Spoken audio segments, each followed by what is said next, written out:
झाली आयुष्यात? नाही, कविता गायला की मी 11वीला होतो आणि त्यावेळेस असं की मी कॉलेजला जात असताना एक कावळा मी मरून पडलेला पाहिला आणि मग मला असं वाटलं की या कावळ्याला जर भाषा असती तर हा कावळा काय बोलला असता. म्हणजे समाजातलं वातावरण कावळा पाहतो, तर कावळ्याने समाजाचं वर्णन कसं केलं असतं, म्हणून मग मला कविता सुचली आणि मग कावळ्यांच्या कविता हा माझा पहिला कविता संग्रह 1980 साली प्रकाशित झाला. आणि योगायोग असं की नरन कुरुंदकरांची प्रस्तावना त्या कविता संग्रहाला होती आणि त्या कविता संग्रहात मला पारितोषिक मिळालं. तर त्यामुळं कावळ्यांनी मला कवितेच्या क्षेत्रामध्ये आणलं, याचा मला जास्त आनंद वाटतो की ज्याला आपण फक्त 10व्यालाच आपण ज्याला महत्त्व देतो, पण असा कावळा माझ्या आयुष्यामध्ये इतकं महत्त्वाचा झाला की त्याच्यामुळे मला राज्य पुरस्कार मिळाला. स्वर्गीय यशवंतरावजी चव्हाण यांचा आशीर्वाद, गुलजारजी सारख्या व्यक्तीचा सहवास लाभलेले हे मान्य श्री अरुण शेवते साहेब, ज्यांनी आज पुण्यात एका कार्यक्रमात आपले सर्व आयुष्याचा प्रवास सर्वांसमोर प्रस्तुत केला, त्याचा भाग आपल्यासाठी. आज आपण सगळे खूप भाग्यवान आहोत. आपल्याला ज्या लेखकांशी आपण संवाद साधणार आहोत त्यांनी जीवनाची जी विविध क्षेत्र पाहिलेली आहेत ती आपण अनुभवणार आहोत. अरुण शेवते सरांचा परिचय अगोदर करून देतो. शेवते सर खूप भाग्यवान आहेत. गुलजार यांनी त्यांच्यावर कविता लिहिली आहे. गुलजारांनी त्यांच्यावर कविता लिहावं असं मुळात ते अफाट व्यक्तिमत्व आपल्याकडे आहे. ते असं लिहितात, तुझ्यासोबत अरुण नेहमीच मी भटकलो आहे. गर्दीनं ओसंडलेल्या शहरांमध्ये जाऊन आयुष्याचं पानन पान झाड पाहिलं आहे. मुळे शोधली आहेत लोकांमध्ये, सर्वांची दुःख नोंदवत राहिलो. परंतु पाहिलं दवाई तेच होतं, वेदनाही त्यांच्याच होत्या. ही त्यांच्यावर कविता केली आहे आणि आपल्या 4 पुस्तकांच्या अर्पण पत्रिका त्यांनी शेवते सरांवरती लिहिलेल्या आहे. मराठीतील प्रसिद्ध कवी आणि ऋतुरंग दिवाळी अंकाचे संपादक आहेत श्री अरुण शेवते, असं त्यांनी लिहिलंय. माझी मराठी भाषेची जी नाळ जोडली गेली आहे ती केवळ यांच्यामुळेच. अतिशय नम्र आणि निस्वार्थी स्वभावाचा माणूस आहे तो. एकच असा माणूस आहे की, गुलजारांनी त्यांच्याबद्दल काय लिहिलंय ते नीट ऐका. तो एकच असा माणूस आहे की ज्याला मी आयुष्यभरासाठी सकाळी 8ची वेळ देऊन ठेवली आहे. जेव्हा वाटेल येऊ शकतो, रात्री 8ला आला तर मग चिअर्स साठीच भेटतो. 8 वाजता मुलाखत संपणार आहे. त्यांचा जो सविस्तर बायोडेटा आहे भला मोठा आहे, नंतर हळूहळू तो आपल्याला उलगडतच जाणार आहे. अनेक प्रकाशित कविता संग्रह आहेत. जवळजवळ 4 कविता संग्रहांना राज्य सरकारचे पुरस्कार मिळालेले आहेत. ऋतुरंगाच्या 1993 पासून दिवाळी अंकाचं संपादन ते करीत आहेत. आवर्जून लोक ज्या दिवाळी अंकाची वाट बघतात आणि जो तुम्हाला अगोदर लोक बुकही करतात, वाट बघत असतात, आवर्जून ज्या दिवाळी अंकावरती वाचकांच्या उड्या पडतात, असा तो अंक असतो. दिवाळी अंकातल्या अशा लेखांची जवळपास 90 पुस्तकं त्यांनी प्रकाशित केलेली आहेत. विशेष म्हणजे कवी गुलजार यांनी गेल्या 30 वर्षात त्यांच्या दिवाळी अंकामध्ये लेखन केलेलं आहे आणि सगळ्यात पहिलं मानाचं पान आजही गुलजार यांच्यासाठी राखून ठेवलेलं असतं. धूप आने दो या पुस्तकात त्यांच्या लेखनाचा समावेश आहे आणि 2022 साली ते पुस्तक मराठीत प्रसिद्ध झालं, प्रकाशित झालं. पुढे त्याचा इंग्रजी अनुवाद अंबरीश मिश्र यांनी केलेला आहे. कावळ्यांच्या कविता, तळघर आणि ऐवज या ग्रंथास राज्य पुरस्कार मिळालाय. माझे गाव माझे जगणे आणि राजघाट या कविता संग्रहास मसापचा कवी यशवंत पुरस्कार मिळालाय. ऋतुरंग दिवाळी अंकाला 65 पारितोषिकं मिळालेली आहेत. हा विक्रमच असेल नाही का, म्हणजे एवढी बक्षिसं तर कोणालाच मिळालेली असतात. पद्मश्री दयापवार पुरस्कारांना ते सन्मानित आहेत. गुलजार यांनी अ पोएम डे संपादित केलेल्या ग्रंथात त्यांच्या कवितेचा समावेश आहे. 2017 मध्ये भरलेल्या असे एक साहित्य संमेलन याचे ते अध्यक्ष होते. आणि सगळ्यात महत्वाचं, जे विद्यापीठ फक्त पास झालेल्यांना सर्टिफिकेट देतं अशा मुंबई विद्यापीठाच्या अभ्यासक्रमामध्ये नापास मुलांची गोष्ट या त्यांच्या पुस्तकाचा समावेश झालेला आहे. मुंबई मराठी साहित्य संघातर्फे संपादक म्हणून साहित्य गौरव पुरस्कारानं ते सन्मानित झालेले आहेत. माईक टेस्टिंग आणि फुंकर मारण्याचा जवळचा संबंध आहे. आचार्य अत्रे पुण्यातून लोकसभेच्या निवडणुकीला उभे होते. त्यांच्या विरोधामध्ये 3 उमेदवार उभे होते. आचार्यांनी जोरदार फुंकर मारली माईकला, तर लोक जोरात ओरडले, अहो आचार्य बोला, माईक चांगले आहेत. ते म्हणाले, माझ्या विरुद्ध जो प्रतिस्पर्धी उभा आहे त्याच्यासाठी फुंकर मारली, कारण त्याची जी निवडणूक चिन्ह आहे ते पंथी आहे, ते विजलं आणि माझ्या विरोधात गोरे आणि मोरे उभे आहेत, त्यांना आता मी माझ्या भाषणामध्ये गोरे मोरे करून टाकतो. तर सांगायचा मुख्य मुद्दा असा की बघितलं की हे व्यवस्थित आहेत ना. शेवटी सर, तुमचा जो सगळा बालपणीचा प्रवास आहे, महाविद्यालयीन जीवनाचा जो प्रवास आहे, तर त्याच्याबद्दल जरा आम्हाला सांगा. पहिल्यांदा मी पाऊस असतानाही तुम्ही सगळेजण कार्यक्रमाला आलात याबद्दल मी तुमच्या सर्वांचे पहिल्यांदा श्रोत्यांचे मनापासून आभार मानतो. आणि दुसरी गोष्ट, माझ्या तळघर या पुस्तकाला राज्य पुरस्कार मिळाला, त्याचे प्रकाशक आमचे उत्कर्षाचे जोशी काका इथं उपस्थित राहिले याचाही मला आनंद वाटतो. आज त्यांचं 83 वय आहे. तेव्हा 83 वयाचा तरुण श्रोता लाभणं कार्यक्रमाला, हे सुद्धा या कार्यक्रमाचं वैशिष्ट्य आहे असं मला वाटतं. आता माझं बालपण, माझी आई बालवाडी शिक्षिका म्हणून काम करत होती. तर मी 2 वर्षाचा असताना माझे वडील वारले. त्यामुळं आईच्या जिथं नोकरी असेल तिथं माझं सगळं शिक्षण झालं. म्हणजे अकोले तालुक्यामध्ये ब्राह्मणवाडा, कोतुळ अशा ग्रामीण भागामध्ये माझं शिक्षण झालं. परभणीजवळ झरी म्हणून गाव होतं, तिथं माझं सगळं शिक्षण झालं. त्यामुळं 16-17 वर्षापर्यंत ग्रामीण भागामध्ये मी वाढलो आणि आईचे आणि ग्रामीण भागाचे संस्कार माझ्या स्वभावावर आणि साहित्यावर झाले, हे या ठिकाणी नमूद केलं पाहिजे. तुम्ही कोवाडच्या बद्दल तुमच्या एका पुस्तकात लिहिलंय, कोवाडचे दिवस बालपणीचे. त्या कोवाड बद्दल फक्त सांगा, मग मी अंदाज. नाही, कोवाडचं म्हणजे असं की मी तरुणबायामध्ये सगळ्यांनाच खांडेकरांचं प्रेम असतं, तसं खांडेकरांच्या विषयी मला अत्यंत आदर आणि प्रेम होता. आणि खांडेकर गेल्यानंतर मी रणजित देसाईंना एक पत्र लिहिलं होतं की खांडेकर आत गेलेले आहेत, पण भाऊसाहेबांच्या ऐवजी तुम्हीच आम्हाला आहात. आणि ज्यावेळेस मी निपाणीला गेलो होतो तर मला असं कळलं की कोवाड गाव रणजित देसाईंचं जवळ आहे, म्हणून रणजित देसाईंना मी कोवाडला भेटायला गेलो होतो. तिथं त्यांची माझी भेट झाली आणि अखेरपर्यंत त्यांचा सहवास मला लाभला, हे या ठिकाणी नमूद करण्यात मला अतिशय आनंद वाटतो. सर, तुमच्या कॉलेज जीवनाविषयी सांगा, तुमची जडणघडण कशी होती? माझी जडणघडण म्हणजे मला खरं शिक्षणाविषयी फारशी कधी आस्था वाटली नाही. त्यामुळं मी लहानपणापासून पुस्तकांमध्ये जास्त रमलो. आणि दुसरी गोष्ट की मला माणसांविषयी पहिल्यापासून ओढ असल्यामुळं मी जरी 10-12 वर्षाचा होतो तरी माझे मित्र हे सगळे 40-45 वर्षाचे होते. तर त्यामुळं मी परभणीजवळ झरी म्हणून एक खेडगाव आहे, तिथे मी 8वीला शिकलो. तर 8वी, 9वी, 10वीला मला गावचे जे पोलीस पाटील होते भगवानराव देशमुख, तर त्यांच्याशी माझा चांगला स्नेह जमला. त्याच्यामुळं काय झालं की गावकीतलं राजकारण, गावातलं वातावरण हे मला अगदी 8वीपासून कळायला आणि समजायला लागलं. आणि त्या शाळेचे मुख्याध्यापक होते बंगाळी सर म्हणून, तर त्यांच्यावर मी शाळा सुटली की सतत तासभर शनिवार रविवारी असायचं, तर त्यात मी नदीकाठी त्यांच्यावर फिरायला जायचो. त्यामुळे माझी जडणघडण आई, ग्रामीण भागातलं वातावरण आणि मोठ्या माणसांचा सहवास या सगळ्या त्रिसूत्रातून माझं आयुष्य घडत गेलं. आणि त्याचा एक फायदा मला असा झाला की शिक्षणाकडे जरी माझं दुर्लक्ष होत गेलं, म्हणजे मी सुद्धा 12वीला नापास झालो होतो, त्यामुळे शिक्षणाकडे जरी माझं दुर्लक्ष झालं तरी जगण्याचं जे शिक्षण आहे ते मात्र मला मिळत गेलं. आणि त्यामुळं मला असं वाटतं की त्यामुळं मी जास्त अतिशय समृद्ध होत गेलो. त्यामुळे शिक्षण जरी अर्धवट राहिलं तरी माणसांनी मला मात्र शहाणं करणं हे मला अतिशय महत्त्वाचं वाटतं. मग कविता कधी आली आयुष्यात? नाही, कविता गायला की मी 11वीला होतो आणि त्यावेळेस असं की मी कॉलेजला जात असताना एक कावळा मी मरून पडलेला पाहिला. आणि मग मला असं वाटलं की या कावळ्याला जर भाषा असती तर हा कावळा काय बोलला असता. म्हणजे समाजातलं वातावरण कावळा पाहतो, तर कावळ्याने समाजाचं वर्णन कसं केलं असतं, म्हणून मग मला कविता सुचली. आणि मग कावळ्यांच्या कविता हा माझा पहिला कविता संग्रह 1980 साली प्रकाशित झाला. आणि योगायोग असं की नरण कुरुंदकरांची प्रस्तावना त्या कविता संग्रहाला होती आणि त्या कविता संग्रहाला मला पारितोषिक मिळालं.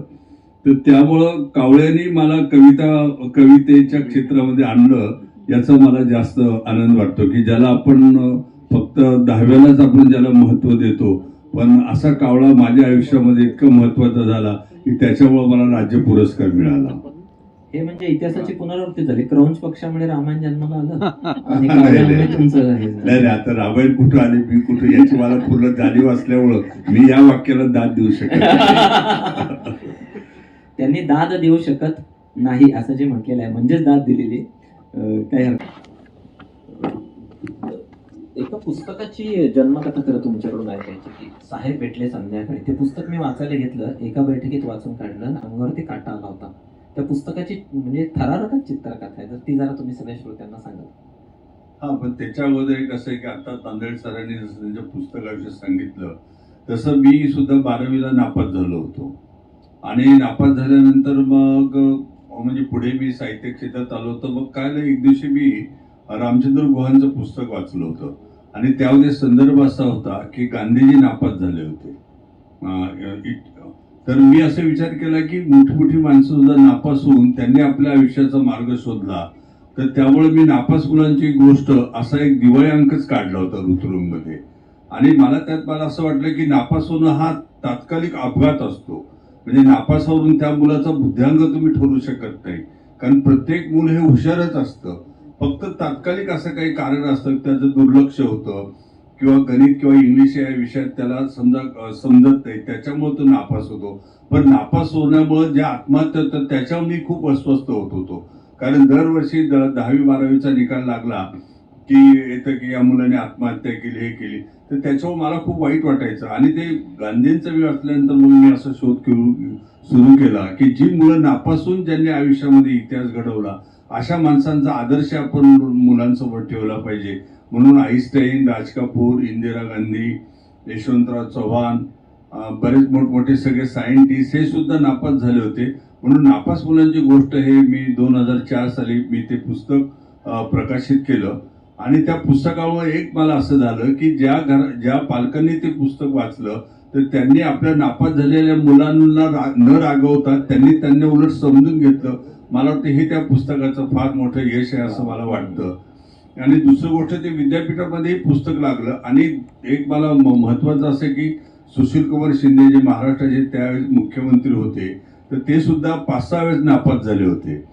तर मुख्यमंत्री असताना मी त्यांना भेटलो होतो. खरं तर मुख्यमंत्री असताना भेटणे ही सगळ्यात अवघड गोष्ट आहे, कारण अलीकडे नगरसेवक भेटत नाही तर मुख्यमंत्री भेटणं खूपच कठीण असतं. पण माझी योगायोगाने शिंदे साहेबांची माझी भेट झाली आणि त्यावेळेस प्रचंड गर्दी होती. पण त्यांनी मला 8ला बोलवलं होतं. 2 तास त्यांना वेगवेगळे राजकीय नेते भेटत होते, त्यामुळे काही भेट होऊ शकले नाही. रात्री 10 वाजता मला त्यांनी बोलवलं आणि 10 ते 11:30 वाजेपर्यंत मी नापास कसा झालो आणि पुढं कसं आयुष्य घडत गेलं हे एका मुख्यमंत्र्यांनी मला 1.5 तास समजून सांगितलं. आणि मग हे नापास मुलांचं पुस्तक झाल्यानंतर मी त्यांना असं म्हणालो की जो मुलगा नापासून महाराष्ट्राचा मुख्यमंत्री होतो त्याच्या घरीच आपण पुस्तकाचं प्रकाशन केलं पाहिजे. आणि म्हणून मुख्यमंत्री शिंदेच्या हस्तेच वर्षावर नापास मुलांच्या गोष्टी हे पुस्तकाचं प्रकाशन झालं. आणि ते माझ्या आयुष्यातलं म्हणजे मी जरी नापास झालो असलो तरी नापास झाल्या मुलांना त्या पुस्तकामुळे आधार मिळाला ही मला वाटतं माझ्या आयुष्यातली अत्यंत महत्त्वाची गोष्ट आहे. आता एक तर खरं तर पावसामुळे खूप श्रोते आल्याने कार्यक्रमालाही खूप वेळ झालेला आहे, त्यामुळे मी माझं फार संक्षेपानं बोलणं घेतो. माझ्या दुसऱ्या पुस्तकाविषयी मी नंतर बोलू, पण आता मी तांदळेंना बोलण्याची संधी देतो. मगाचाच प्रश्न, मी प्राध्यापक असल्यामुळे मला वर्गामध्ये प्रश्न विचारले की ते सोडायची सवय नाही बरं का, मी त्याला चिकटून राहणार. नाही, आता त्यांनी जे म्हणलं की साहेब संध्याकाळी भेटले माझं पुस्तक आहे, हा सुद्धा माझ्या आयुष्यातलं एक वेगळं पुस्तक माझ्याकडून लिहून झालं. त्याचं कारण असं आहे की मी नगरला असताना मोठमोठ्या लोकांच्या सभा ऐकत होतो. तर त्या यशवंतराव चव्हाण यांच्या सभेला मी गेलो होतो. आणि त्या सभेला गेल्यानंतर मला त्यावेळेस मी विद्यार्थी होतो, तर मला स्वाक्षरी आणि संदेश घेण्याची त्या काळामध्ये सवय होती. आणि माझी कशी वही होती तिथं मी घेतो. तर त्यावेळेस चव्हाण साहेबांना मी स्टेजवर जाऊन भेटलो. आणि त्यावेळेस माझे मंगला पाटील म्हणून कवयित्री होत्या, तर त्यांना चव्हाण साहेबांविषयी खूप आदर होता. तर त्या असं मला म्हणाले की चव्हाण साहेबांची जर मला सही पुस्तकावर मिळाली तर बरं होईल.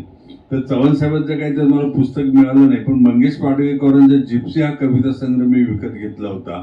आणि चव्हाण साहेबांना म्हटलं की याच्यावर तुम्ही सही करा. तर साहेब मला असं म्हणाले की अरे हे माझं पुस्तक नाही, तर माझं पुस्तक नसताना मी सही कशी करू. पण मी म्हटलं ज्यांना मी पुस्तक देणार आहे त्यांना तुमच्याविषयी प्रेम वाटतं म्हणून तुम्ही सही करा. आणि चव्हाण साहेबांनी लगेच यशवंतराव चव्हाण आणि माझ्या शुभेच्छा असे म्हणून ते सही करून त्यांनी मला ते पुस्तक दिलं. आणि पुस्तकाच्या स्पर्शानेही माझी त्यांची भेट झाली. आणि पुढं काही त्यांचा माझा संबंध येईल असं स्वप्नातही शक्य नव्हतं, पण योगायोगाने काही गोष्टी अशा घडत जातात. त्याच्या पुढं असं झालं की रणजित देसाईंच्या एका पुस्तकाचं प्रकाशन कोवडलं होतं. आणि ते चव्हाण साहेबांच्या हस्ते तो कार्यक्रम होता. तर रणजित देसाईंनी मला त्या कार्यक्रमाला बोलवलं होतं. त्यामुळे मी तिथं कोवाडला मी आणि माझे मित्र यशवंतराव गडाख आणि माझे आणखीन एक मित्र होते, तर त्या सगळ्या मित्रांना घेऊन मी कोवाडला त्या कार्यक्रमासाठी गेलो. खूप सुंदर कार्यक्रम झाला आणि कार्यक्रम झाल्यानंतर चव्हाण साहेबांना आम्ही भेटलो आणि त्या दिवशी त्यांचा मुक्काम होता आणि दुसऱ्या दिवशी सकाळी मग चव्हाण साहेबांना आम्ही भेटलो. तर चव्हाण साहेबांनी मी त्यांना कावळ्यांची कविता हे पुस्तक मग त्या दिवशी त्यांना मी भेट दिलं. मग ते मला म्हणाले की तू पहिली कविता कुठली केली असं मला सांग. तर मला एकदम काय आठवलं नाही, पण मी म्हटलं सांगतो. आणि असं पटकन मला कविता आठवली आणि ती कवितेच्या निर्मितीविषयी कविता होती. तर चव्हाण साहेब मला म्हणाले की अनेकदा कवींच्या कविता या प्रेमाच्या कविता असतात, पण तुझी कविता ही कवितेविषयी कविता होती, तर याचं मला जास्त बरं वाटलं. आणि मग यशवंतराव गडाख म्हणाले की तुझी एखादी राजकारणावरची कविता ऐकव. तर मला मोठा संकोच वाटला की ज्या माणसानं आयुष्यभर बेरजेचं राजकारण केलं त्या माणसासमोर आपण राजकारणाची कविता कशी वाचायची. तर चव्हाण साहेबांना नाही म्हणाले, संकोच करू नको, तू वाच. आणि मग गावाकडे तू परत ये अशी मी कविता चव्हाण साहेबांना ऐकवली. आणि ती कविता अशी होती, त्यातल्या काही ओळी मला आठवतात. आज उद्या परवा वाटेल त्यावेळेस तू कोणत्याही क्षणी दिल्लीला जाऊ शकतोस. आज उद्या परवा वाटेल त्यावेळेस तू कोणत्याही क्षणी दिल्लीला जाऊ शकतोस. सगळीकडे तुला तुझे जातबाई भेटतील. कुठल्याही गल्लीत प्रवेश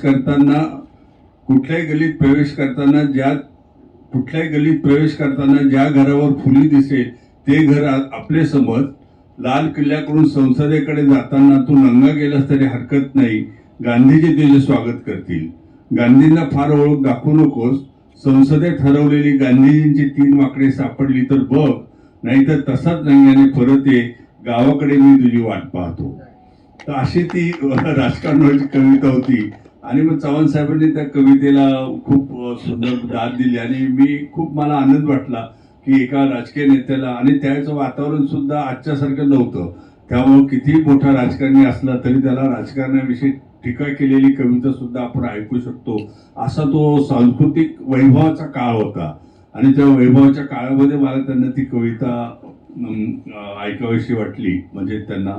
आणि त्याच्यानंतर मग ते सहज बोलता बोलता असं म्हणाले की मी त्यात अहमदनगरला होतो, मी तुमच्या जिल्ह्यात अहमदनगरला येणार आहे. बाळासाहेब विखेंनी मला त्यांच्या एका कार्यक्रमासाठी बोलवलेलं आहे. तर मला त्यावेळेस मी काही बोलता आलं नाही मला, पण नंतर मी नगरला आल्यावर विचार केला की चव्हाण साहेब जर प्रवरनगरला येणार आहेत तर त्यांच्या हस्ते आपण एक कार्यक्रम का करू नये. तर त्यावेळेस मी आप्पासाहेब लबडे यांचा लेडीज हॉस्टेल हा कविता संग्रह प्रकाशित केला होता आणि माझ्या त्यात पैस म्हणून मी एक अंक काढत होतो, त्याचाही वासंतिक अंक होता. तर मला असं वाटलं की चव्हाण साहेबांची आपली कोवडला एवढी ओळख झाली तर आपण त्यांच्या हस्ते पुस्तकाचं प्रकाशन करूया. तर पण ते मला खूप उशिरा सुचलं. तर मी आता आपण पत्र केव्हा जाणार, त्यांचं केव्हा उत्तर येणार, म्हणून मी चव्हाण साहेबांना भीत फोन केला आणि म्हटलं की साहेब आपण कोवडला भेटलो होतो. हो म्हटले, मला आठवतं, काय काम आहे. तर म्हटलं साहेब आपलं त्या दिवशी तुम्ही म्हणाल मी नगरला येणार आहे, प्रवरनगरला. तर म्हटलं माझा एक मित्र आहे, त्याच्या कविता संग्रहाचं प्रकाशन तुमच्या हस्ते करावं अशी इच्छा आहे. तर साहेब म्हणाले तुम्हाला पत्र पाठव. म्हणजे साहेब मला हे खूप उशिरा सुचलं, त्यामुळे मी तुम्हाला पत्र पाठवून तुमचं पुन्हा मला उत्तर येईल, तर मला खूप त्याच्यामध्ये वेळ जाईल. तर आता जर तुम्ही मला सांगितलं तर मला पत्रिका छापणं सोयीचं होईल. तर साहेब म्हणाले ठीक आहे, मग तू पत्रिका छाप, मी नक्की तुझ्या कार्यक्रमाला येतो आणि तासाभरात तू मला मोकळं कर, असं साहेब मला म्हणाले.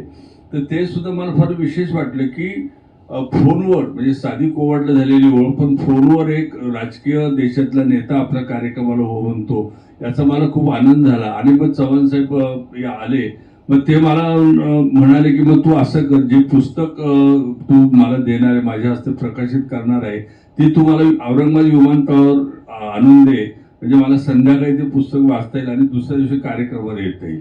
मग मी आणि त्यावेळेस माझे जवळचे मित्र सदानंद मोरे हे त्यांना घेऊन मी औरंगाबाद विमानतळावर गेलो आणि चव्हाण साहेबांना मग मी तिथे ते पुस्तक दिलं. तर साहेब मला म्हणाले की तुम्ही आता प्रवरनगरला गेस्ट हाऊस माझ्याबरोबर या. आणि मग मी आणि मोरे आम्ही मागच्या गाडीतून प्रवरनगरच्या गेस्ट हाऊसवर गेलो आणि संध्याकाळी मग साहेबांना ते पुस्तक दिल्यानंतर साहेब म्हणाले की उद्या तू 11 वाजता ये, आपण बरोबर जाऊ, म्हणजे तुझ्याशी मला बोलता येईल. आणि मी म्हटलं ठीक आहे. आणि मग दुसऱ्या दिवशी 11 वाजता मी पुन्हा गेलो आणि मग दुपारी चव्हाण साहेब, मी, बाळासाहेब विखे असे मिळून आम्ही आलो नगरला आणि संध्याकाळी मग तो कार्यक्रम झाला. आणि त्यावेळेची घटना अशी होती की माझं नुकतंच लग्न ठरलं होतं. तर तेव्हा चव्हाणसाहेब असं म्हणाले की अरे तू, त्यांना कुणीतरी सांगितलं, म्हणजे गडाखच त्यांना म्हणाले की अरुणचं लग्न ठरलं. तर ते म्हणाले अरे मग ते कार्यक्रमाला त्या मुलीला तू घेऊन ये. ते म्हणलं ठीक आहे. मग त्या मुलीला मी कार्यक्रमाला बोलवलं की तू ये, तुझी साहेबांची ओळख होईल. आणि मग चहा पाण्याच्या वेळेस मी तिची ओळख करून दिली. असा तो सगळा प्रसंग. नंतर योगायोगानं असं आलं की त्या मुलीचं दुसऱ्या मुलावर प्रेम होतं. तेव्हा उद्या लग्न आणि आदल्या दिवशी तिने मला येऊन घरी सांगितलं की मी काही तुमच्याशी लग्न करू शकत नाही आणि मी चालले बाहेर, असं असं म्हणून ते गेले. आणि उद्या लग्न आणि आज तिने सांगितलं. त्यामुळे ते लग्न माझं मोडल्यानंतर मग असं झालं की मग मी माझ्या मित्रांबरोबर पुण्याला आलो. पुण्याला आणि मला खूप अस्वस्थ झाली. म्हणजे तिने अगोदर सांगितलं असतं तर घोळ टाळला असता. पण म्हणजे ठीक आहे, जे झालं ते झालं. मग त्याच कराड साहेब, चव्हाण साहेब कराडला होते. आणि मग मी असं ठरवलं की आपण रणजित देसाईंच्या गावी जाऊ आणि गप्पा टप्पा मारू. मग कराडला मी उतरलो आणि चव्हाण साहेबांना मी भेटलो. चव्हाण साहेबांना अरे तू एकटा कसा काय? तर मी म्हटलं साहेब जरा थोडी ट्रॅजेडी झाली. ते काय झालं? तर म्हटलं, मग त्यांना सांगितलं तिचं दुसरं. ते म्हणले अरे ही तुझ्या आयुष्यातली ट्रॅजेडी नाही, हा तुझ्या आयुष्यात झालेला बदल आहे, तर तो तू स्वीकारला पाहिजे. तर मला खूप विशेष वाटलं त्यावेळेस, कारण आयुष्यामध्ये कुठलं दुःख आलं की आपला सगळ्यात जवळचा शब्द जो असेल तो ट्रॅजेडी हा शब्द असतो. पण बदल हा शब्द कधी आपल्या आयुष्यात त्यावेळेस येत नाही. तेव्हा चव्हाण साहेबांचं मोठेपण असं की ते मला म्हणाले की ट्रॅजेडी नाही, हा बदल आहे. आणि मला खूप त्यावेळेस खूप बरं वाटलं. आणि त्यावेळेस वसंतदादांचा आणि त्यांचा कार्यक्रम होता. तेव्हा साहेब म्हणाले की अरे मी आता जास्त वेळ देऊ शकत नाही, आता अर्ध्या तासातच मला निघायला हवं. मग त्यांनी नोकराला सांगितलं की यांना चहा पाणी करा आणि त्यांना हे बसून द्या गाडीमध्ये. आणि नंतर मी रणजित देसाईंकडे कोवाडला गेलो, तिथं राहिलो. आणि मग असे ते सगळं घडलं. हा, आणि त्या चव्हाण साहेब मला असं म्हणाले की तू मग असं कर, म्हणाले की आता वर्षभर लग्न करू नको आणि तू माझ्याकडे दिल्लीला 5-6 दिवस राहायला ये. आणि मी 18 तारखेला दिल्लीला जाणार आहे, तर तू 18 तारखेला माझ्याकडे ये आणि 5-6 दिवस राहा आणि हे सगळं विसरून जा. तर मला खूप नवल वाटलं, कारण आयुष्यामध्ये घटना घडल्यानंतर कुठल्याही नातेवाईकांनी, मित्रांनी मला घरी बोलवलं नाही. पण ज्या चव्हाण साहेबांनी मला घरी बोलवलं हे विशेष वाटलं. त्याचं कारण पुन्हा मी सांगतो, म्हणजे स्तुती म्हणून नाही तर भाषणामध्ये चव्हाण साहेब असं म्हणाले होते की काही काही माणसं आयुष्यामध्ये आपल्याला भेटतात आणि पहिल्या भेटीतच आपले मित्र बनून जातात, हे जाहीरपणे सांगायला मला फार आनंद वाटतो, असं चव्हाण साहेब माझ्याविषयी भाषणात म्हणाले. पण ते बोलल्यानंतर मला असं जाणवलं की साहेबांनी नुसतं राजकीय मला मी मित्र बनतो असं म्हणलं नाही, तर माझ्या आयुष्यामध्ये वाईट प्रसंग आला त्यावेळेस चव्हाण साहेबांनी मला घरी बोलवलं. आणि मग मी दिल्लीला त्यांच्या घरी गेलो आणि 5-6 दिवस राहिलो. आणि मग त्या सगळ्या 5-6 दिवसामध्ये चव्हाण साहेबांशी मी कसं वागलो, आमचा कसा सहवास गेला, एक समृद्ध नेत्याशी कशा गप्पा झाल्या, हे त्या मी साहेब संध्याकाळी भेटले या पुस्तकामध्ये मी ते सगळं लिहिलेलं आहे. त्यामुळे लग्न मोडल्याचा इतका मोठा मला नंतर आनंद झाला की चव्हाण साहेबांचा सहवास मला मिळाला. क्या बात आहे. तर म्हणजे हा एका पुढच्या दिवाळी अंकाचाच विषय, लग्न मोडल्यानंतर पुढे काय झाले. इथे सगळे जे श्रोते जमलेले आहेत त्यांना तुमच्या आयुष्यातलं गुलजार पर्व जाणून घ्यायचं खरं म्हणजे. आता खरं तर तांदळ्यांचं मला खूप आवडलं. म्हणजे रावण लेखकाला कसा घडवतो आणि कावळा एक कवीला कसा घडवतो, अशी दोन वेगवेगळी समोर असलेली माणसं आली. पण आता खरं तर मला आत्ताच मान्य म्हणे की लवकर आपल्याला कार्यक्रम संपवायचा 8:15ला, त्यामुळे मी खूप थोडक्यात बोलतो. म्हणजे खरं तर असं झालं की बासू भट्टाचार्य माझे मित्र आणि त्यांच्या मुलीचं लग्न होतं आणि त्या लग्नासाठी त्यांनी मला बोलवलं होतं. तेव्हा मी अहमदनगरला होतो. लग्नासाठी म्हणून मी मुंबईला गेलो आणि बांद्र्याला मग गेल्यानंतर मग खूप मोठमोठी माणसं श्रीसृष्टीतली सगळी त्या लग्नाला आली होती. तिथे गुलजार साहेब होते. तर मला गुलजार साहेब कवी असल्यामुळे मला गुलजारांमध्ये जास्त इंटरेस्ट असणं स्वाभाविक होतं. म्हणून मी सगळे झगमगते चेहरे पाहिले, पण मी फक्त गुलजार साहेबांना जाऊन भेटलो. आणि मग साहेबांना, गुलजारांना मी म्हणालो की मला तुम्हाला भेटायची खूप इच्छा आहे, आज आपल्या अचानक असं काहीतरी मी बोललो, आता काही मला आठवत नाही. पण मग मी गुलजार साहेबांना एक वाक्य बोललो, तो म्हणलं मला तुम्हाला भेटायचं आहे. तर ते म्हणाले हा जरूर मिळेंगे. तर मी मग केव्हा? तर मग ते म्हणाले तुम्ही कुठे आहात? तर मी नगरला असतो, पण आता मुंबईला मी लग्नासाठी आलो म्हटलं. तर त्यांनी किती दिवस आहात? तर म्हटलं मी 1-2 दिवस आहे. तर मग ते म्हणाले की उद्या 8 वाजता तू माझ्या घरी ये. तर मला काही बांद्र्याची काही माहिती नव्हती. तर मग साहेबांनी, त्या गुलजारांना मी म्हटलं मला कुठे यायचं ते पत्ता लिहून द्या. आणि त्या तुम्हाला आठवत असेल की आपल्याकडे आता मोबाईल आपण त्याची छोटीशी डायरी असायची, फोन नंबर लिहिलेले वगैरे. पण ती गुलजार साहेबांपुढे मी धरली आणि मग तिथं गुलजार साहेबांनी मला पत्ता लिहून दिला, भुसक्याना बंगला बांद्राचा पाली हिल, आणि मला म्हणजे उद्या 8 वाजता तू ये. आणि मी बरोबर 8 वाजता गुलजार साहेबांना मी त्यांच्या घरी भेटायला गेलो आणि 8 ते 10 वाजेपर्यंत आम्ही बोलत होतो. म्हणजे ते बोलत होते, मी ऐकू, मी बोलण्याचा प्रश्नच येत नाही काही. आणि त्यावेळेस मला त्यांनी 4 पुस्तकं भेट दिली आणि ते मला म्हणाले की पुन्हा केव्हा तू जर मुंबईला आला तर तू मला भेट, आपण भेटूया. आणि अशी माझी गुलजार साहेबांची भेट झाली आणि पुढं मग त्यांच्याशी माझा असा स्नेह वाढत गेला. आणि मग 1993 साली मी ऋतुरूप दिवाळी अंक ची मी सुरुवात केली आणि मला असं वाटलं की गुलजार साहेबांचा लेख, पहिल्या अंकात पहिला लेख गुलजार साहेबांचा आपल्याला हवा. आणि म्हणून मीना दीदी अशी एक सुंदर कथा गुलजार साहेबांनी लिहिली होती आणि त्यात मी गुलजार साहेबांना पुन्हा भेटायला गेलो. तर मी मुंबईला आलो होतो. मग गुलजार साहेबांनी मला याची परवानगी दिली आणि ऋतुरंगच्या पहिल्या दिवाळी अंकात गुलजार साहेबांची ती कथा प्रसिद्ध झाली. आणि तेव्हापासून माझा त्यांचा जो संबंध आला तो आज सागायत, म्हणजे 1988 पासून तर 2014 पर्यंत. आणि दरवर्षी मग ऋतुरंग दिवाळी अंकामध्ये ते लिहितात. साधारणतः जुलै ऑगस्टमध्ये मला ते विचारतात की अरुण इस साल क्या करना है. मग मी त्यांना सांगतो की हा असा विषय आहे. आणि मग आमची वेळ ठरते, मी त्यांच्याकडे जातो आणि मग आम्ही ते टेप करून घेतो आणि मग मी ते टेप करून मग त्यांचा लेख मी तो मराठीमध्ये अनुवाद करून घेतो. तर गेली 30 वर्ष सातत्याने गुलजार साहेबांनी ऋतुरंगमध्ये लिहिलं आणि मग त्याचं धूप आणि दो म्हणून पुस्तक मी स्वतःच ऋतुरंग तर्फे ते प्रकाशित केलं. आणि त्यामध्ये गुलजार साहेबांचे 30 वर्षातले सगळे लेख आहेत. आणि मला सांगायला आनंद वाटतो की ते लेखाचं इंग्रजीमध्ये अमरीश मिश्रांनी पुस्तक प्रकाशित केलं आणि मंजूर प्रकाशनाने परवाच ते पुस्तक प्रकाशित केलं. आणि गुलजार साहेबांचं मोठेपण असं की तो फार सुंदर कार्यक्रम मुंबईला झाला आणि त्या पुस्तकाचं प्रकाशन गुलजार साहेबांनी माझ्या हस्ते केलं. आणि मला खूप धक्का बसला की मला माहित नव्हतं की माझ्या हस्ते. तर गुलजार साहेबांना मग मला नंतर म्हणले की अरुण, मला तुला सरप्राईज द्यायचं होतं म्हणून मी काही सांगितलं नाही. आणि त्यांनी प्रकाशकाला सुद्धा सांगून ठेवलं होतं की प्रकाशन कोणाच्या हस्ते हे अजिबात सांगायचं नाही. त्यामुळे पत्रकारांना त्यांची मुलाखत होती, विचारत होती प्रकाशन कोणाच्या हस्ते. ते नाही होईल म्हणाले असं, म्हणून त्यांनी मुलाखती सुद्धा सांगितलं नाही. आणि अचानक स्टेजवर गेल्यानंतर ते म्हणाले की अरुण शेवते यांच्या हस्ते प्रकाशन करायचं. आणि मग माझ्या हस्ते त्या पुस्तकाचं प्रकाशन झालं. तर इथं माणूस म्हणून त्यांचं असलेलं जे मोठेपण आहे हे फार विशेष आहे. का अनेकांना तांदळांना माहीत असेल की मोठ्या माणसांचे किंवा कुठल्याही लेखकाचे संबंध आल्या ते एका विशिष्ट पातळीपुरते असतात आणि ते साहजिक आहे. सगळ्यांशीच काय आपलं लगेच रिलेशनशिप तयार होईल असं अजिबात नाही आणि त्याची अपेक्षा बाळगायचं एक कारण नाही. पण एखाद्या माणसाशी आपलं नातं जोडलं जातं. तर माझं गुलजार साहेबांचे नातं हे माणूस म्हणून माझं जोडलं गेलं आणि व्यक्तिगत मैत्री कशी जपावी हे गुलजार साहेबांपासून मी कितीतरी गोष्टी शिकलेलो आहे. आणि त्यावेळेस मला वाटतं की माझं स्वतःचं आयुष्य खूप समृद्ध झालेलं आहे. कारण जेव्हा मी केव्हा त्यांना भेटतो तर त्यावेळेस सिनेसृष्टीविषयी आमच्या काही गप्पा होत नाही. तर आमच्या त्यावेळेस जे बोलणं होईल तसं आम्ही बोलत जातो. आणि मग मला दरवेळेस एखादी त्यांची कविता त्यांच्याकडून मला ऐकायला मिळते.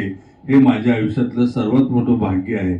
आणि मला असं वाटतं की माझं काही म्हणजे ज्योतिषशास्त्रामध्ये असतं की बा या ठिकाणी हा ग्रह असेल तर तुमचं भाग्ययोग असतो.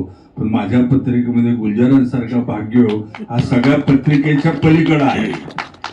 तर त्यामुळं त्यांचा मला खूप सहवास लाभला आणि खूप चांगल्या गोष्टी सांगता येतील. आता त्यांनी सांगितलं की त्यांनी माझ्यावर कविता लिहिली, तर तो सुद्धा म्हणजे स्तुती म्हणून सांगत नाही, पण तो सुद्धा एक खूप वेगळा अनुभव आहे. आम्ही पुण्याला एका कार्यक्रमासाठी येत होतो आणि येता मग गुलजार साहेबांना काहीतरी सुचलं आणि ते असं लिहित होते. तर मी म्हटलं काय लिहिलं तुम्ही. तर त्याने मी तुझ्यावर कविता लिहिली. तर मला असं वाटलं की आता गाडीतून आपण उतरून जावं. इतका मला आनंद झाला की काही सुचनाच की इतका मोठा माणूस आपल्या समोर आपल्याविषयीच कविता लिहितो. आणि मग हॉटेलवर आल्यानंतर मग त्यांनी मला त्यांच्या हस्ताक्षरामध्ये कविता लिहून दिली. आणि दुसरं त्यांचं मोठेपण असं की सगळे सारे म्हणून त्यांचा कविता संग्रह होता. तर तो कविता संग्रह असा की त्यांच्या आयुष्यात आलेल्या आणि न आलेल्या माणसांविषयी, पण ज्यांच्याविषयी त्यांना आत्मीयता वाटते अशा सगळ्या माणसांवर त्यांनी कविता लिहिल्या आहेत. म्हणजे शेक्सपियरवर कविता आहे, गालिबवर कविता आहे, व्हॅन गोगवर कविता आहे, नंतर मग अमजद खानवर कविता आहे, नसीरुद्दीन शाहवर कविता आहे, राजीव गांधींवर अतिशय सुंदर कविता आहे, कलबुर्गीवर कविता आहे. म्हणजे गुलजार साहेबांचं वैशिष्ट्य मला वाटतं ते असं म्हणाल की काही माणसं आपल्याला भेटत नाही पण त्यांच्याशी आपलं नातं असतं, आपल्याला ते सगळे सारे वाटतात आणि हे त्या कवीचं मोठेपण आहे. आणि मला असं वाटतं की हा असा पहिला कविता संग्रह हिंदीमध्ये असावा की जो आपल्याला जाणवलेल्या माणसांविषयी संग्रह आहे. आणि सगळ्यात महत्वाचं असं की ज्यावेळेस तो सगळा संग्रह त्यांचा झाला हिंदीमध्ये त्यावेळेस गुलजार साहेब मला म्हणाले की अरुण हे पहिल्यांदा मराठीत आपण पुस्तक प्रकाशित करूया आणि ते तूच प्रकाशित कर. आणि म्हणून सगळे सारे या नावाने तो कविता संग्रह मी प्रकाशित केला मराठीमध्ये. किशोर मेढे यांनी त्याचा अतिशय सुंदर अनुवाद केला आणि तो सुद्धा अनुवाद करताना गुलजार साहेबांचं मला वैशिष्ट्य वाटलं की मेढेंनी तो अनुवाद केला त्या सगळ्या संग्रहाचा. नंतर गुलजार साहेबांनी आम्हाला 2 दिवस दिले. सकाळी आम्ही 11ला त्यांच्याकडे जायचो तर 5 वाजेपर्यंत प्रत्येक कविता मराठीतली ते ऐकायचे आणि मग तो कसा अनुवाद झाला हे ते सांगायचे. त्यावेळेस सुद्धा मला फार विशेष वाटलं की मराठी त्यांना बोलता येत नाही पण मराठी सगळं त्यांना समजतं. इतके वेगवेगळ्या पद्धतीने ते सगळे सुचवत होते. तर तो सुद्धा 2 दिवस ही एक आमच्या अनुभवाची कार्यशाळा होती. एक एवढा मोठा विद्वान लेखक आणि माणूस हा अनुवादाकडे कशा दृष्टीने पाहतो. अनुवाद म्हणजे काय तर ते दुसरी निर्मितीच असते पण ती किती सुंदर असते हे गुलजारांकडून शिकायला मिळालं. आणि आता ते पुस्तक हिंदीमध्ये आणि इंग्लिशमध्ये प्रकाशित होणार आहे. तर गुलजारांचं मोठेपण मराठीवर त्यांचं मनापासून प्रेम आहे. तर मराठीत त्यांचं पहिलं पुस्तक प्रकाशित झालं आणि आता पुन्हा हिंदीमध्ये आणि नंतर ते पुस्तक प्रकाशित होईल. तर अशा मोठ्या माणसांचा सहवास लाभला तर मला वाटतं हे सगळे भाग्ययोग असतात. वा वा, क्या बात आहे, तुम्ही खरंच भाग्यवान आहात. आता ज्योतिषशास्त्राचा विषय निघाला चालतो. आता ज्योतिषशास्त्राचा माझा स्वतःचा फारसा विश्वास नाही पण मला असं वाटतं की अनेक गोष्टीचा आपण अंदाज घेतो आणि बुद्धिमान ज्योतिषाचा जर तुम्ही बोललात त्याचा जर अंदाज घेतला तर मला वाटतं काही प्रमाणामध्ये काही गोष्टी या फायदेशीर होऊ शकतात. आता योगायोगाने माझा अनेक ज्योतिषाशी संबंध आला पण तो संबंधाला मी सांगत नाही. दुसरी एक महत्वाची घटना सांगतो मी की अमृता प्रीतम यांचा ज्योतिषशास्त्रावर प्रचंड मोठा विश्वास आणि त्यांनी भारतातल्या अनेक ज्योतिषांशी चर्चा करून त्यावर एक स्वतंत्रपणे ज्योतिषांवर पुस्तक लिहिलेलं आहे. आणि अमृता प्रीतमचा आणि माझा अत्यंत जवळचा संबंध होता आणि अमृता प्रीतम एकदम मुंबईला आल्या होत्या आणि त्यावेळेस मी नेमकं नगरला काही कामासाठी गेलो होतो. तर अमृता प्रीतमचा मला फोन आला की बाबा मी मुंबईला आलेले आहे आणि मला एका ज्योतिषाला भेटायचं आहे तर तुला तो ज्योतिषी माहीत आहे का. तर योगायोगाने मला ते ज्योतिषी माहीत होते कारण ते एकदा ते ज्योतिषी अहमदनगरला आले होते तेव्हा मला त्या ज्योतिषांचा पत्ता माहीत होता. म्हणून मी अमृताजींना म्हणालो की मी आता नगरला आहे पण आता ताबडतोब मी रात्रीच्या गाडीने मी सकाळी मी मुंबईला येतो आणि आपण जाऊ. म्हणून मी 10-11 वाजता रात्री मी गाडी पकडली. सकाळी मी मुंबईला आलो आणि अमृता प्रीतमना मी भेटायला गेलो. मग आम्ही अमृता प्रीतम आणि इमरोज अशा आम्ही तिघं मिळून त्या ज्योतिषाकडे गेलो आणि अमृता प्रीतमला उत्सुकता होती. त्या ज्योतिषाचं वैशिष्ट्य असं होतं की ते न पाहता जन्मतारीख सांगायचे. हे त्या ज्योतिषाचं मोठं वैशिष्ट्य होतं. तर अमृता प्रीतमनं ते जाणून घ्यायचं होतं की मला पाहिल्यावर माझी जन्मतारीख हा माणूस कसं सांगेल. तर मग आम्ही ते दुसऱ्या मजल्यावर त्या ज्योतिषी राहत होते. मग त्यांच्या घरी मी अमृता प्रीतम आणि इमरोज आम्ही मला वाटतं चिमूरला राहत होते. ते त्यांच्या घरी आम्ही गेलो आणि त्यांना अमृता प्रीतम वगैरे त्या ज्योतिषाला काही माहीत नाही म्हणजे त्यांना पुस्तकाचं काही त्यांना नॉलेजच नाही. मग अमृता प्रीतम म्हणाले की माझी जन्मतारीख सांगा. त्यांनी लगेच सांगितले की 18 ऑगस्ट ही तुमची जन्मतारीख आहे. तर अमृता प्रीतमने नवल वाटलं तर मी सुद्धा विलक्षण झालो म्हणजे हे काही हे मी स्वतः अनुभवलेली घटना आहे. आणि मग इमरोजची जन्मतारीख किती तर त्यांनी सांगितलं की 26 जानेवारी. तर हे विलक्षण 2 अनुभव मी स्वतः घेतलेले आहेत. तर नंतर मग आम्हाला असं कळलं की त्यांचं असं काहीतरी त्यांना आतून असं जाणवतं आणि मग ते एकदम ते तारीख सांगतात. आणि सगळ्यात महत्वाची गोष्ट म्हणजे त्यांची एक मुलगी होती तिथे मुलीला सुद्धा ज्योतिष येतं. तर ते म्हणाले मग त्यांचं कोणाला तरी त्या मुलीला फोन आला होता तर तिने फोनवरून त्यांना ते ज्योतिष सांगितलं. तेव्हा माझं स्वतःचं मत म्हणजे हा विलक्षण अनुभव आम्ही घेतला. आणि अमृता प्रीतम आम्ही तासभर त्या ज्योतिषाकडे होतो. मग आम्ही इतर गप्पा मारत होतो. मग ते ज्योतिषाला अमृता प्रीतम वेगवेगळे विचारत होते की मग ग्रह कसे हे कसे ते कसे. मग अशी सगळी चर्चा मला त्या सगळी ऐकायला मिळाली आणि मला त्या बैठकीचं श्रोता होण्याचं भाग्य लाभलं. तर ज्योतिषशास्त्र आहे की नाही किंवा काय याच्यापेक्षा सुद्धा मला असं वाटतं की अनेकदा आपण असं की 10 डॉक्टरांना आपण भेटतो, पण एखादा डॉक्टर आपल्याला अचूक निदान सांगतो, तो पाहिल्यावरून आणि बोलतो अरे तुम्हाला असं असं आहे. तसं मला वाटतं की ज्योतिषशास्त्र आहे की नाही नंतरचा अंधश्रद्धा हे सगळ्या वेगवेगळ्या गोष्टी आहेत, पण बुद्धिमान माणूस जर लाभला तर तो तुम्हाला काही गोष्टी सांगू शकतो. हे मी स्वतः अनुभव घेतलेला आहे. आणि माझं तर जाऊ द्या, पण विजय तेंडुलकरांचा एक ज्योतिषावर लेख आहे. तर एक ज्योतिषी त्यांना तेंडुलकरांनी लिहिलं की मला त्या ज्योतिषाने ज्या ज्या गोष्टी सांगितल्या त्या खऱ्या झाल्या. आणि शेवटी त्यांनी नेहमी त्यांच्या स्वभावाप्रमाणे लेखाचा त्यांनी शेवट केला की ज्योतिषशास्त्रावर माझा जरी विश्वास नसला तरी त्यांनी सांगितलेलं मात्र माझ्या आयुष्यामध्ये घडलेलं आहे एवढं नक्की. एवढंच मला थोडं ते ज्योतिषशास्त्र म्हणून मला हे सांगायचं होतं की असे काही ज्योतिषी आहेत. आणि माझे तर 3-4 ज्योतिषी मित्र आहेत.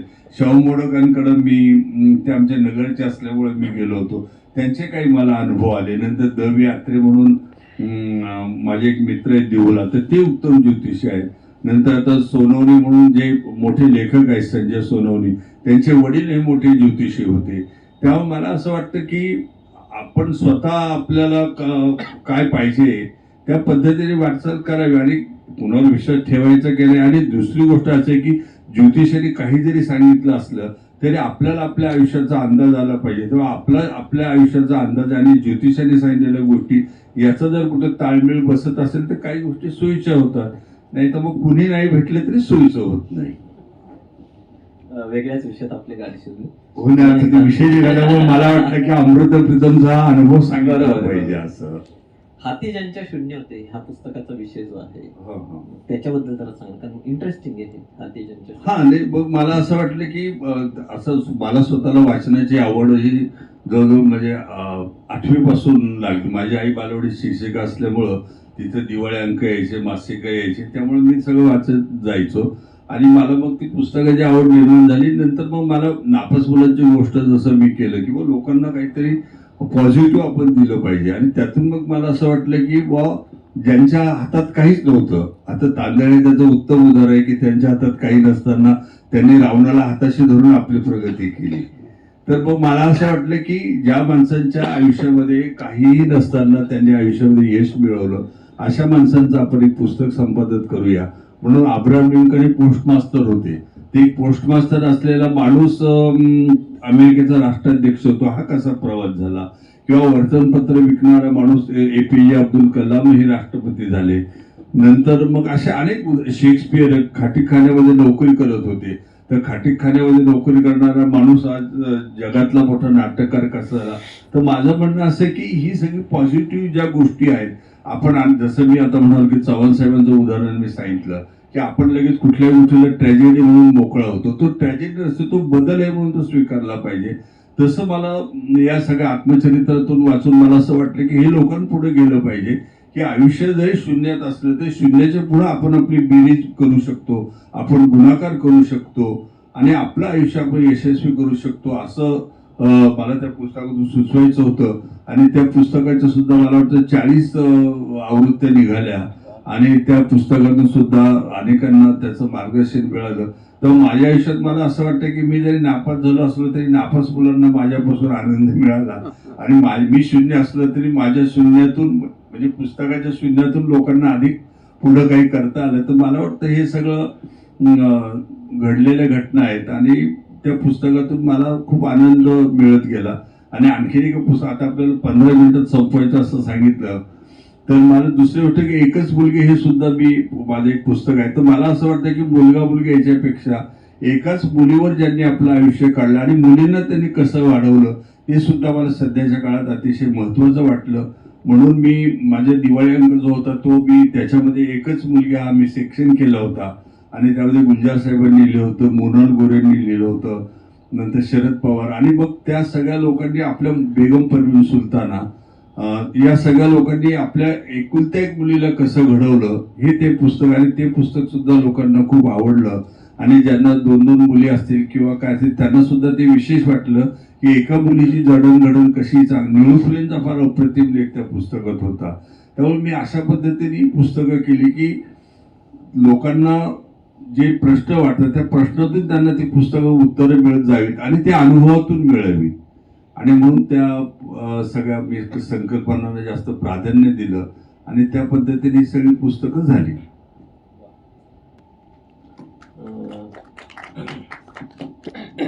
मठाचा उल्लेख निघाला म्हणून मी एक आठवण सांगतो. महाराष्ट्राच्या प्रगती बानखेले या मोठ्या पत्रकार, तर त्यांचा मला एका दिवशी फोन आला की मला ऋतुरंगसाठी काही लिहायचं आहे तर तुम्ही सांगा. तर मी पटकन त्यांना म्हणालो, मग नाना पाटेकरांचा लेख मला मिळू शकेल का? तर त्या म्हणाले मी प्रयत्न करते. म्हणून नाना पाटेकरांनी त्यांनी 3-4दा फोन केला वगैरे, पण ते काही जमलं नाही. नंतर मग असं झालं की एकदा त्यांचा मला फोन आला की नाना पाटेकर म्हणाले की माझा लेख तयार आहे तर तुम्ही त्यांना पाठवा. तर म्हणून मग प्रगती बानखेले म्हणले की अंधेरीला जाऊन तुम्ही तो लेख तुम्ही कलेक्ट करा. तर मी नाना पाटेकरांकडे गेलो तर ते म्हणले की मग मी आता अजून लेख लिहितोय तर तुम्ही अर्धा तास खाली थांबा. तर मग मी अर्धा तास खाली थांबलो आणि मी वरती गेलो. नंतर त्यांचा पुन्हा फोन आला की लेख झाला माझा, तुम्ही या. मी गेलो तर ते मला म्हणाले की हा लेख महाराष्ट्र टाइम्सला नेऊन द्या. तर मी गडबडलो. मी म्हटलं नाही सर, तुम्ही हे ऋतुरंगसाठी लिहिणार? नाही म्हणाले, मला अशोक पानवलकरांचा फोन आला. म्हणलं अशोक पानवलकरांचा तुम्हाला फोन हा माझ्यासाठी आला होता. म्हणजे महाराष्ट्र टाइम्सचा संपादक हा एका दिवाळी अंकासाठी नाना पाटेकरांना सांगतो की तुम्ही त्यांच्यासाठी लेख लिहा. म्हटलं सर नाही, पानवलकरांनी माझ्यासाठी तुम्हाला फोन केला. म्हणजे काय सांगतात? नाही म्हणजे माझ्या लक्षात. मग त्यांनी लगेच अशोक पानवलकरांना महाराष्ट्र टाइम्सला फोन लावला. मग पानवलकर हो म्हणाले, आम्ही महाराष्ट्र टाइम्ससाठी नाही, आम्ही ऋतुरंगसाठी तुम्हाला लिहायला सांगितलं होतं. तर एक संपादकाचं किती म्हणजे मोठेपण असतं. पण नाना म्हणाले ठीक आहे, तुम्ही ऋतुरंगसाठी लेख द्या, लेख घेऊन जा. आणि मग म्हणलं आता पण थोडं चान्स घेतला पाहिजे. म्हटलं नाना आता तुम्ही लेख लिहिला तर मला स्केचेस करून द्या. त्याने लगेच देतो. मला वाटले बसा तुम्ही अर्धा तास. मी पुन्हा अर्धा तास बसलो. नाना पाटेकरांनी मला त्या लेखासाठी सुंदर स्केचेस करून दिली. तेव्हा हा सुद्धा अनुभव मुद्दाम मी सांगितलं की एखादा वृत्तपत्राचा संपादक हा एका दिवाळी अंकाला सुद्धा मदत करू शकतो. तेव्हा अनेकदा समाजामध्ये पॉझिटिव्ह माणसं खूप असतात, तेव्हा निगेटिव्हचा विचार करण्यात काय अर्थ नसतो. बोला. उत्तर रात्र वाढत चालली आणि तुम्ही पुस्तक लिहिले मध्य नव्हे हे मंतरलेले पाणी. तर त्याच आता मद्य असं की मला स्वतःला मद्याची आवड आहे आणि मला स्वतःला असं वाटलं मला म्हणजे याचा अर्थ मला आता कोणी कार्यक्रम झाल्यावर बोलू नका का, आता डायबिटीस असल्यामुळे मी मद्याचं प्रमाण कमी केलेलं आहे. तर मी असा विचार केला की मद्य जे लाईफस्टाईल म्हणून घेतात, म्हणजे बेवडे वेगळे, बेवड्यांचा हा माझा विषयच नाही, तर लाईफस्टाईल म्हणून जे मद्य घेतात ते मद्यपानाच्या मैफिली रंगतात कशा, याच्याविषयी मला खूप उत्सुकता होती. म्हणून मी एका दिवाळी अंकामध्ये तो विषय घेतला की मद्य नव्हे मंतरलेले पाणी. आणि मी 15 लेखकांना त्याच्यावर लिहायला सांगितलं. तर नंतर मला वाटलं की एखादी लेखिका त्या अंकात का असू नये. तर म्हणून मी एका लेखिकेला भेटायला गेलो आणि त्यांना मी फोन केला की म्हणलं माझं थोडंसं त्याला काय काम आहे. तर मी म्हटलं तुम्ही मद्यावर शिकताय, त्याला एकदा तुम्ही माझ्या घरी या. मग मी त्यांच्या घरी गेलो आणि त्याला तुम्हाला असं कसं वाटलं की मी मद्यपानावर लेख लिहिलो म्हणून. तर मी म्हटलं अत्यंत सोपं गोष्ट आहे. त्याने का म्हटलं तुमच्या एका लेखामध्ये तुम्ही असा उल्लेख केला होता की तुम्ही अमेरिकेला गेला होता आणि तिथे एक माणूस तुम्हाला भेटला, तर तो असं म्हणाला की हेलिकॉप्टरने मी तुम्हाला दुसऱ्या गावी पोहोचवतो. तर त्यावेळेस मी त्यांना म्हणाले की पण एक अट आहे की रॉयल सलूट पीत पीत मी चालेल का. तर ते म्हटलं चालेल. तर त्यामुळे मी असे विचार की रॉयल सलूट पीत पीत जर हेलिकॉप्टरने प्रवास करायचा असेल तर काय याच्यावर आपण जाऊ नये. म्हणून अर्धा एक तासाचा प्रवास मी रॉयल सलूट पीत पीत प्रवास केला. ही म्हणलं मी तुमची आठवण पूर्वी ऐकलेली आहे म्हणून मी त्याने नक्की लिहिते मी. आणि मग मला त्यांनी सुंदर पद्धतीने लेख लिहिला. त्यामध्ये मग मी काय की पत्रकारांचा आणि मद्यपानाचा फार जवळचा संबंध असतो, कारण संध्याकाळी अनेक ठिकाणी जावंच लागतो. तो व्यवसायाचा भाग असतो आणि बातम्यांचाही भाग असतो. तर दिनकर रायकर त्यावेळेस लोकसत्तेमध्ये इंडियन एक्सप्रेसमध्ये होते. तर त्यांना मी भेटलो. ते म्हणाले अरे मस्त मी लिहिणार म्हणाले. आणि म्हणाले तुम्ही एकदा माझ्या घरी या. मी ज्या ज्या मद्य घेतलं त्या सगळ्या बाटल्या मी आठवण म्हणून माझ्या घरी ठेवलेल्या आहेत. आणि खरंच मी एकदा त्यांच्या घरी गेलो तर त्यांनी मला शोकेसमध्ये जसं आपण स्मृतिचिन्ह ठेवतो तसं त्यांनी बाटल्या ठेवलेल्या होत्या. आणि मग त्यांनी मद्यपानाचे अफाट अनुभव सांगितले. मग त्याच्यानंतर मी द्वाभकर्णिकांना भेटलो, तर द्वाभकर्णिकांनी मग फार सुंदर मला मानवेंद्र रॉयची आणि नेहरूंची आठवण सांगितली. तर ते नेहरू त्यांना भेटायला गेले रॉयला. रॉयला भेटायला गेल्यानंतर रॉयना असं वाटलं की इतका मोठा माणूस आपल्याकडे आला तर काय द्यावं, म्हणून त्यांनी 100 वर्षाची एक जुनी व्हिस्कीची बाटली नेहरूंना भेट दिली. तर अशा अनेक पद्धतीने खूप चांगलं. आणि मद्याचं असं आहे की शेवटी असं आहे की आयुष्यामध्ये संयम महत्वाचा असतो. मग तो जुगार असो किंवा अनेकांना मैत्रीचा नाद असतो, त्याविषयी असो, काय संयमाने काही गोष्टी केल्या तर निर्भय आनंद मिळू शकतो. तेव्हा मद्य ही गोष्ट अशी, ती जरी शरीराला हानिकारक असली तरीही तुम्हाला जर चांगली कंपनी मिळाली, तुम्हाला चांगली माणसं आयुष्यात लाभली, तर मद्यपानाची मैफल याच्या इतका स्वर्गीय आनंद कुठला नाही, हे मात्र नक्की. आणि मग मी पुढचं फार इंटरेस्टेड आहे की ते मी तो सगळं 20 लोकांनी लिहिलं. त्यामध्ये माधव कोंडविलकर अनेक लेखकांनी मद्यपानाविषयी लिहिलं. आणि मग मला अनिल मेहतांचा फोन आला. ते म्हणाले, अरे तू जर अंक मी वाचलं मद्यपानावर सॉलिड आहे, तर त्याचं आपण पुस्तक करूया. आणि मग ऋतुरंगच्या दिवाळी अंकाच्या लेखांची पुस्तक सुरुवात तिथून झाली. अनेकांना वाटतं की बाबा मी अगोदर पुस्तकाचं शोध, असं काही नाही. ते योगायोगाने काही गोष्टी घडत असतात. मग अनिल मेहतांनी मद्य नाही मंतरलेले पाणी या माझ्या दिवाळी अंकात त्या लेखाचं ते पुस्तक केलं. आणि तेही पुस्तकाच्या खूप आवृत्त्या झालेल्या आहेत. म्हणजे आता मद्य ज्यांना आवडतं आणि ज्यांना आणि त्यात एक विशेष आहे की ज्यांना मद्य आवडते त्यांची मला त्यात पत्र आली. ते एका स्त्रीचं पत्र आलं की आमच्या घरामध्ये मद्यपान अत्यंत म्हणजे कुणी घेत नाही, पण तुमचा अंक वाचून आम्हाला खूप आनंद वाटला सगळ्यांना. तर मला वाटतं ही प्रतिक्रिया मला अतिशय आवडली, कारण त्यांनी त्याच्याकडे लाईफस्टाईल म्हणून मद्यपानाकडे पाहिलं. म्हणजे ते जरी घेत नसले तरी असे खूप चांगले अनुभव आले. त्याही पुस्तकाने मला आनंद दिला.